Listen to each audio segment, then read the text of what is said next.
Hi అండి. అందరికీ నమస్కారం. Welcome to my channel. ఈ వీడియోలో ఏపీలో ప్రభుత్వ ఉద్యోగులకు అత్యవసర ఆదేశాలు జారీ చేసిన సీఎస్ విజయానంద్ గారండి. మరి ఏంటనే పూర్తి వివరాలు ఈ వీడియోలో తెలుసుకుందాం. వీడియో ఎక్కడే గాని స్కిప్ చేయకుండా ఎండ్ వరకు చూసేయండి. అప్పుడే ఇన్ఫర్మేషన్ పూర్తిగా అర్థమవుతుంది. అలాగే వీడియో చూస్తున్న ప్రతి ఒక్కరు వీడియోకి లైక్ చేయండి ఫ్రెండ్స్. ఈ వీడియోని తోటి ఉద్యోగ పెన్షన్ మిత్రులతో అయితే షేర్ చేయండి. కొత్తగా మన ఛానల్ చూస్తున్నవారు ఇంకా ఎవరైనా సబ్స్క్రైబ్ చేసుకున్నట్లయితే వెంటనే మన ఛానల్‌ని సబ్స్క్రైబ్ చేసుకోండి. సో, దీని ద్వారా నేను చేసే లేటెస్ట్ వీడియోస్ అన్నీ మీ వరకు రీచ్ అవుతాయి. ఇక ఆలస్యం చేయకుండా వివరాల్లోకైతే వెళ్ళిపోదాము. ఫ్రెండ్స్ ఇక విషయానికొచ్చినట్టయితే ఆంధ్రప్రదేశ్ రాష్ట్ర ప్రభుత్వ యంత్రాంగంలో అత్యున్నత స్థాయి బాధ్యతలు నిర్వహిస్తూ పరిపాలనలో కీలక పాత్ర పోషిస్తున్న అధికారులందరికీ సంబంధించి రాష్ట్ర ప్రభుత్వం ఇప్పుడే ఒక అత్యంత కీలకమైన, కఠినమైన మరియు సంచలనమైన ఆదేశాన్ని జారీ చేసింది. రాష్ట్ర ప్రగతి చక్రం సజావుగా సాగాలన్నా, ప్రజా సమస్యలకు తక్షణ పరిష్కారం లభించాలన్నా ఈ ఉన్నతాధికారుల నిర్ణయాలు చాలా ముఖ్యం. అయితే ఈ విపత్కర సమయంలో వారి లభ్యతను ప్రభుత్వం అనివార్యం చేసింది. ప్రస్తుతం ఆంధ్రప్రదేశ్ రాష్ట్రంలో అత్యంత ప్రాధాన్యత కలిగిన శాసనసభ మరియు శాసన మండలి సమావేశాలు జరుగుతున్న నేపథ్యంలో ప్రభుత్వం ఈ కీలక నిర్ణయాన్ని తీసుకోవటం విశేషం.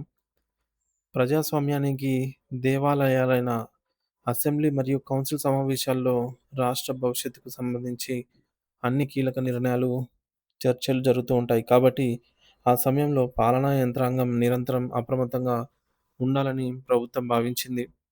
ఈ సమావేశాలు పూర్తిగా ముగిసే వరకు ఉన్నత అధికారులెవరు కూడా సెలవుల్లో ఉండకూడదని, అత్యవసరమైతే తప్ప విధులకు గైర్హాజరు కాకూడదని ప్రభుత్వం చాలా స్పష్టంగా, గట్టిగా తెలియజేయడం జరిగింది. అధికారులు సెలవులో ఉంటే ఫైళ్ల కదలిక ముగుస్తుందని, తద్వారా ప్రజాప్రతినిధులకు సమాధానం చెప్పడం కష్టమవుతుందని ప్రభుత్వం ఈ నిర్ణయం తీసుకుంది. ఆంధ్రప్రదేశ్ శాసనసభ మరియు శాసన మండలి సమావేశాలు జరుగుతున్న ఈ అత్యంత కీలక సమయంలో ప్రతిరోజు మధ్యాహ్నం 3 గంటల నుండి సాయంత్రం 6 గంటల వరకు అన్ని శాఖలకు చెందిన అత్యున్నత స్థాయి అధికారులు తప్పనిసరిగా వారి కార్యాలయాల్లోనే ఉండి తీరాలి అని చెప్పి ప్రభుత్వం కఠినంగా ఉత్తర్వులు జారీ చేసింది. ఈ 3 గంటల సమయం అనేది అధికారులకు మరియు ప్రజాప్రతినిధులకు మధ్య ఒక వంతెనలా పనిచేస్తుంది. ఎందుకంటే సభ ముగిసిన తర్వాత ఎమ్మెల్యేలు తమ నియోజకవర్గ సమస్యల పట్ల గురించి అధికారులను కలవడానికి ఇదే సరైన సమయం అని చెప్పవచ్చు. మరి ప్రభుత్వ ప్రధాన కార్యదర్శి సిఎస్ విజయానంద్ గారు ఈ మేరకు అత్యంత స్పష్టమైన మరియు అధికారిక ఆదేశాలను జారీ చేస్తూ నిబంధనలు ఉల్లంఘిస్తే చర్యలు తప్పవని హెచ్చరించారు. సాధారణంగా అసెంబ్లీ సమావేశాలు జరుగుతున్నప్పుడు ప్రజల గొంతుకైన ఎమ్మెల్యేలు మరియు ఎమ్మెల్సీలు సభలో అనేక జటిలమైన సమస్యలను లేవనెత్తుతూ ఉంటారు. మరి ప్రజల పక్షాన నిలబడి వారు అడిగే ప్రశ్నలకు సమాధానం ఇవ్వడం ప్రభుత్వం యొక్క ప్రాథమిక బాధ్యత. సో, ఆయా సమస్యలకు సంబంధించినటువంటి తక్షణ పరిష్కారాలు కోరటానికి లేదా వివిధ పథకాల అమలు తీరుపై వివరాలు తెలుసుకోవటానికి ప్రజాప్రతినిధులు సంబంధిత శాఖల అధికారులను స్వయంగా కలవాల్సి ఉంటుంది. అయితే చాలా సందర్భాల్లో ఎమ్మెల్యేలు లేదా ఎమ్మెల్సీలు అధికారుల వద్దకు వెళ్ళినప్పుడు ఆ అధికారులు సీట్లలో లేకపోవడం వల్ల లేదా ఇతర పనుల సాకుతో అందుబాటులో ఉండకపోవడం వల్ల ప్రజా సమస్యల పరిష్కారం అనవసరంగా జాప్యం జరుగుతుందని అయితే ప్రభుత్వం దృష్టికి వచ్చింది. ఒక ఎమ్మెల్యే అంటే వేలాది మంది ప్రజల ప్రతినిధి.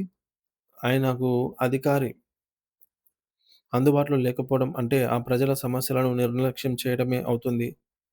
మరి ఈ ఇబ్బందులను మరియు సమన్వయ లోపాన్ని గమనించిన సీఎస్ విజయానంద్ గారు ప్రజాప్రతినిధులు మరియు అధికారుల మధ్య పటిష్టమైన సమన్వయం పెంచడానికి ఈ కఠిన సమయపాలన నిబంధనను తీసుకొని వచ్చారు. ఇది కేవలం ఒక ఆదేశం మాత్రమే కాదు, పరిపాలనలో జవాబుదారీతనాన్ని పెంచే ఒక అద్భుతమైన సంస్కరణ. మరి ఈ ఆదేశాల ప్రకారం రాష్ట్రంలోని అన్ని శాఖలకు చెందిన ప్రత్యేక ప్రధాన కార్యదర్శులు, స్పెషల్ చీఫ్ సెక్రటరీస్, అలాగే కార్యదర్శులు, సెక్రటరీస్ మరియు ఎక్స్ అఫీషియో కార్యదర్శులు అందరూ కూడా మధ్యాహ్నం వేళల్లో తమ సొంత ఛాంబర్‌లలోనే ఉండి ప్రజాప్రతినిధులకు దర్శనం ఇవ్వాల్సి ఉంటుంది. అధికారులందరూ వారి కార్యాలయాల్లోనే ఉంటేనే ఎమ్మెల్యేలు తమ నియోజకవర్గాల్లోని రోడ్లు, నీటి సమస్యలు, పెన్షన్లు లేదా ఇతర అభివృద్ధి పనుల గురించి నేరుగా చర్చించడానికి వీలుంటుంది. ఎమ్మెల్యేలు లేదా ఎమ్మెల్సీలు ప్రజా సమస్యలపై చర్చించేందుకు వచ్చినప్పుడు అధికారుల లభ్యత లేకపోవడం వల్ల తలెత్తేటటువంటి పరిపాలనాపరమైన చిక్కులను మరియు రాజకీయ విమర్శలను ఈ నిర్ణయం ద్వారా పూర్తిగా అరికట్టవచ్చని ప్రభుత్వం అయితే బలంగా భావిస్తుంది. మరి దీనివల్ల ప్రభుత్వానికి మరియు ప్రజలకు మధ్య దూరం తగ్గుతుంది. ఈ నిబంధన కేవలం ఒకరిద్దరు అధికారులకు మాత్రమే పరిమితం కాదండి. రాష్ట్ర ప్రభుత్వ యంత్రాంగంలోని పై స్థాయి నుండి కింది స్థాయి వరకు ఉన్న కీలక అధికారులందరూ ఈ నిబంధన అనేది ఖచ్చితంగా పాటించి తీరాల్సిందే. మరి ఎవరైనా ఈ ఆదేశాలను బేఖాతరు చేస్తే అది ప్రభుత్వ ఆదేశాల ఉల్లంఘన కిందకే వస్తుంది. ప్రస్తుత అసెంబ్లీ సమావేశాలు పూర్తిగా ముగిసి సభ నిరవధికంగా వాయిదా పడే వరకు ఈ ఆదేశాలు నిరంతరంగా అమల్లోనే ఉంటాయి. అధికారులందరూ దీనిని కేవలం ఒక ప్రభుత్వ ఉత్తర్వుగా కాకుండా ఒక నైతిక బాధ్యతగా స్వీకరించి ప్రజా సమస్యల పరిష్కారంలో తమ వంతు క్రియాశీల సహకారాన్ని అందించాలని ప్రభుత్వం చాలా స్పష్టంగా అయితే చెప్పింది. ఈ విధంగా ఉన్నత ఉద్యోగులకు సంబంధించి ప్రభుత్వం జారీ చేసిన ఉత్తర్వులు ఆంధ్రప్రదేశ్ పాలనా వ్యవస్థలో ఒక చారిత్రక మార్పుగా మనం భావించవచ్చు. అధికారులు కార్యాలయాల్లో నిరంతరం అందుబాటులో ఉంటేనే పెండింగ్‌లో ఉన్న ఫైళ్ళ కదలిక వేగంగా ఉంటుంది. మరియు పరిపాలనలో వేగం పెరుగుతుంది. అంతేకాకుండా శాసనసభలో సభ్యులు అడిగే ప్రశ్నలకి సరైన ఖచ్చితమైన సమాధానాలు సిద్ధం చేయడానికి మరియు గణాంకాలను క్రోడీకరించడానికి అధికారులకు వీలవుతుంది. ప్రభుత్వం తీసుకున్న ఈ కఠిన చర్యల వల్ల క్షేత్రస్థాయిలో ఉన్న సామాన్య ప్రజల సమస్యలు కూడా త్వరగా పరిష్కారం అయ్యే అవకాశం మెండుగా ఉంది. ఎందుకంటే ఎమ్మెల్యేలు అధికారులను కలిసినప్పుడు సమస్య యొక్క తీవ్రతను కళ్ళకు కట్టినట్టుగా వివరించగలరు. దానివల్ల అధికారులు తక్షణమే స్పందించి ఆదేశాలు ఇవ్వడానికి వీలుంటుంది. మొత్తానికి ఆంధ్రప్రదేశ్ రాష్ట్రంలో పాలనను మరింత పారదర్శకంగా, బాధ్యతాయుతంగా మరియు ప్రజలకు చేరువగా మార్చడానికి సీఎస్ విజయానంద్ గారు జారీ చేసిన ఈ ఆదేశాలు పరిపాలనలో సరికొత్త విప్లవానికి నాంది పలుకుతాయి. దీనివల్ల ప్రభుత్వ యంత్రాంగం ప్రజల కోసం పనిచేస్తుంది అనే నమ్మకం అందరిలోనూ బలపడుతుంది అనైతే అర్థమవుతుంది.